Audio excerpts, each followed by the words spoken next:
So ಇವಾಗ cinema industry ಅಂತ ಬಂದ್ರೆ ಎಲ್ಲೋ ಒಂದ್ ಕಡೆ ಸೆಲೆಬ್ರಿಟಿಗಳು ಕುಂತ್ರು ತಪ್ಪು ನಿಂತ್ರು ತಪ್ಪು, ಅದೇ ನಾವ್ ಹೇಗ್ ತಗೊಂಡ್ ಹೋಗ್ತೀವಿ ಅನ್ನೋದ್ರ ಮೇಲೆ ಡಿಪೆಂಡ್ ಆಗುತ್ತೆ. ನಾನು ಅವಾಗ್ಲೇ ಹೇಳಿದೆ, ನಾವು ತುಂಬಾ ಬೇಗನೆ ಜನಕ್ಕೆ ಕಾಣಿಸ್ಕೊಂಡ್ಬಿಡ್ತೀವಿ, ಗೊತ್ತಾಗ್ಬಿಡ್ತೀವಿ, ಬಿಕಾಸ್ ನಾವ್ ಯಾವಾಗ್ಲೂ ಕ್ಯಾಮ್ರಾ ಮುಂದೆ ಇರ್ತೀವಿ.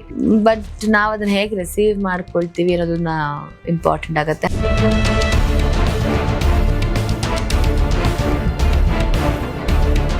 ರೂಪಿಕಾ ಅವರು ಸೋಷಿಯಲ್ ಮೀಡಿಯಾ ಅಂತ ಬಂದ್ರೆ ಎಷ್ಟು ಆಕ್ಟಿವ್ ಆಗಿರ್ತಾರೆ? ಇದು ಅನಿವಾರ್ಯನೇ ಅಲ್ಲ, but yes I am active. So ಇವಾಗ ಕನ್ನಡ ಇಂಡಸ್ಟ್ರಿಯಲ್ಲಿ ಕನ್ನಡದ ನಟಿಯರಿಗೆ ಚಾನ್ಸಸ್ ಮತ್ತೆ ಆಪರ್ಚುನಿಟೀಸ್ ಕಡಿಮೆ ಆಗ್ತಾ ಇದೆಯಾ? ಎಸ್, ಅದೊಂಥರ ನೆಗೆಟಿವ್ ಇಂಡಸ್ಟ್ರಿಗೆ ಅಂತ ಹೇಳ್ಬೋದು. ಈಗ ನೀವು ರೀಸೆಂಟ್ ಆಗಿ ಕ್ರಿಕೆಟ್ ಮ್ಯಾಚ್ ಕೂಡ ಆಡಿದ್ರಿ. ಗಲ್ಲಿ ಕ್ರಿಕೆಟ್ ಅಲ್ಲಿ ಏನೋ ಒಂದ್ ಎರಡು ಬ್ಯಾಟಿಂಗ್ ಹಿಂಗ್ ಮಾಡಿರ್ತೀನಿ ವಿನಃ ಕ್ರಿಕೆಟ್ ಗಂಧ ಗಾಳಿ ಗೊತ್ತಿಲ್ಲ, ಅದು ಹೇಗಿರುತ್ತೆ ಅಂತ ಗೊತ್ತಿಲ್ಲ.